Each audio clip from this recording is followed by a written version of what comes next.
It's just a matter of time. He was right, of course. Prohibition felt like a swarm of locusts massing on the distant horizon, close enough to hear the relentless thrumming that warned of a time when alcohol would become as scarce as fresh peaches in a Russian winter. In that case, let us carpe diem while we may. Alla raised her hand to attract the waiter lingering at their periphery. Your finest champagne, please. Preferably Moet and Chandon or Veuve Clicquot. He cleared his throat. We've had quite a run on champagne of late, and unfortunately, we're out of both those labels. What's left? Tattinger? Mum? Alla ignored the evil eye that Karger shot her. She knew what he was thinking. These labels are expensive. If you're assuming that Metro is going to underwrite your extravagant tastes. She stroked his quivering cheek. Fret not, mon cher. Madame shall be footing the bill tonight. Alla had never figured out how the rumor had started that she wanted to be referred to as Madame, but she liked the way it played into her La Grande Dame image. Broadway critics had hailed her as this generation's foremost interpreter of Ibsen, and for her second picture, Toys of Fate, Metro had billed her the world's greatest actress in her greatest play.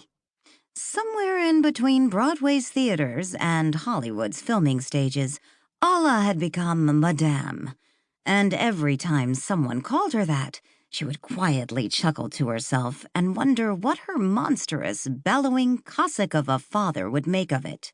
As far as she was concerned, when you start out life as a girl from a poor family in Crimea, you can reasonably expect to spend your life scratching out a living in a half-forgotten corner of the Black Sea. But if you end up the highest-paid actress in the world, you're entitled to be called Madame.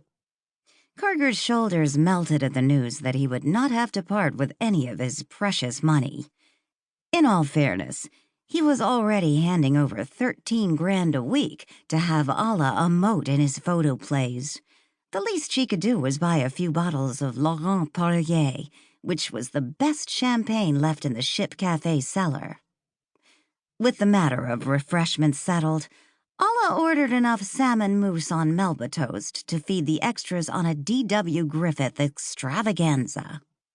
That done, she sat back and looked around the dining room. Most of the tables were full, and the patrons were ordering booze like dehydrated fish gasping for their last drink. They were all good-looking ladies and gents whose fortunes had soared from the gobs of cash the studios were willing to throw at the flickers. Gay chatter filled the long room, and a few restive souls had ventured onto the elongated dance floor that split it in two. Alla's gaze skipped from the glossy smiles to the glittering tiaras. Who could ask for anything more? Almost instantly she answered, I could. I want more. The growl of her long-dead father's voice erupted in her head. You greedy, ungrateful little worm. All this money and fame and success, and you're still not satisfied. Pah! The waiter arrived with 2 bottles of Laurent Perrier thrust into pewter ice buckets. Alla was grateful for the distraction as he and a busboy darted around, uncorking bottles and filling champagne coupes. Her director, Herbert Blash, raised his glass. He was a dapper Englishman with a French name, a painstakingly trimmed mustache, and sharp eyes. His wife, Alice Guy, had once been head of production at the Gaumont Film Company in France. Alla could scarcely imagine how a woman had become the head of a film studio, nor could the French. As soon as Herbert and Alice were married, she had been forced to resign her job. God forbid a smart, well-read woman should be in a position to tell men what to do. But France's loss was Alla's gain.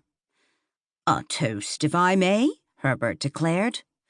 To Madame Nazimova, as ever a joy to direct, even amid the bleakness of a cholera epidemic. He was referring to the